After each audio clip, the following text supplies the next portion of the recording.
Ikibanza kiri kugurishwa, kiri mu mudugudu wa Bishya, akagari ka Bikenke, gifite 30 mu butambike, urabona borune ya mbere kuri uru ruzitiro,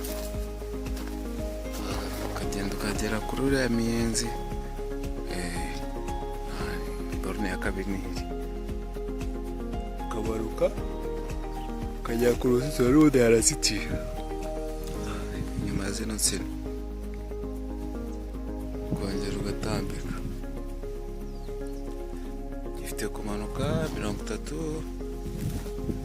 mu butambike, gifite 28, kiri ahantu heza ku muhanda,